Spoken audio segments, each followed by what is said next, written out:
Have you ever felt like you're standing just slightly outside of the circle? Close enough to see in, close enough to be included, but never quite fully settled. In today's episode, I'm sharing something that has followed me for most of my life. The feeling of being an outsider, of not quite belonging, and how that identity has shaped not only my friendships, but the way I've shown up in my business. We're going to talk about introversion, visibility, impact, and the quiet power of choosing spaces that actually nourish you instead of draining you. Because maybe the problem isn't that you don't fit in. Maybe it's that you've been trying to fit in the wrong rooms. For as long as I can remember, there has been this subtle sense of standing just slightly outside the circle, close enough to see in, close enough to be included, but never fully in there. As a teenager, I tried so hard to fix that feeling. I wore the same clothes as everyone else. I listened to the same music. I laughed at the same jokes. I studied how other people behaved and I tried to mirror it back. I desperately wanted to feel part of something. And on paper, I often was. I was invited, I was included, I had friends, but internally, it never quite landed. Even in the groups where I was technically welcomed, there was this constant low level hum of, am I really though? Do they actually want me there? Or am I just sort of tolerated? It's strange how you can be physically inside a room and emotionally standing at the edge of it. And that pattern didn't magically disappear when I became an adult. Even now, I feel it sometimes. Most of the time, I'm genuinely content with my small circle. I don't crave huge social calendars. I don't need to be everywhere. I love my quieter life. But every now and then, something will appear on social media, a photo, a story, a group dinner, an event. And there it is again, that immediate inner jolt. Why wasn't I invited? Did I do something wrong? Have I said something in the past that made me less desirable company? Am I just not quite enough? It's fascinating how quickly the mind can create that narrative. There's this flash of paranoia before the logic has a chance to step in. What I've realised over time is that this isn't actually about those specific events. It's about an identity, a story, possibly an old one, the story of being an outsider. But there's another layer to this. I am a natural introvert. I'm not shy. I'm not incapable socially, but I am deeply, deeply introverted. I much prefer meeting one friend for coffee than going out in a group of 5 or 6. I would rather attend an event with 20 people than one with 500. Large crowds overwhelm me.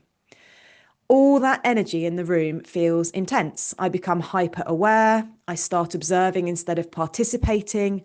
I withdraw. I hide. And when I hide, nobody really gets to know me, and I don't really get to know them either. So, on one hand, I have this long standing narrative that being on the outside, and on the other hand, I naturally choose smaller, quieter spaces.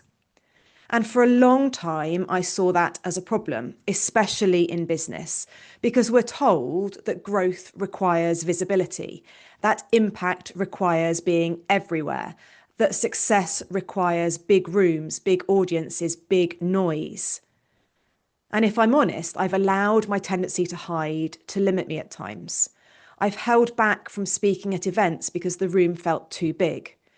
I've stayed quiet in spaces where I could have shared my perspective. I've convinced myself that maybe I'm just not the type of person who creates large-scale impact.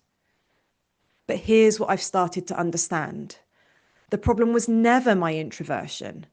The problem was believing that impact only happens in loud, large spaces. Because when I think about the moments that have mattered most in my life and my business, they haven't happened on stages in front of hundreds of people. They've happened across a table, on a quiet Zoom call, in a small workshop, in a conversation that went deeper than surface level networking. I love depth. I love the conversations where someone pauses and says, I've never said this out loud before. I love the follow-up message weeks later that says, that conversation really stayed with me. And that doesn't happen in rooms where everyone is trying to be seen. It happens in intimate spaces, slower spaces, safer spaces. And when I started to really own that, something shifted. What if the thing I saw as holding me back is actually the thing that defines my edge? What if my discomfort in big, high energy rooms isn't a weakness, but a signpost? Because here's the truth. I can create impact. I am creating impact. I just create it differently. I can choose where I show up. I can choose how I show up. I can choose the environments that feed my energy rather than drain it. And that realization feels incredibly powerful. It means I no longer have to force myself into spaces that don't fit. It means that even though I've bought a ticket to an event next month, I can choose not to go. Not because I'm afraid, but because I know myself.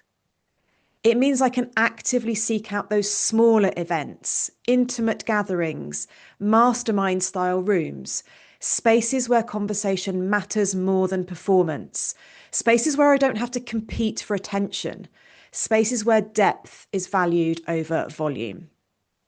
And here's the business layer to this.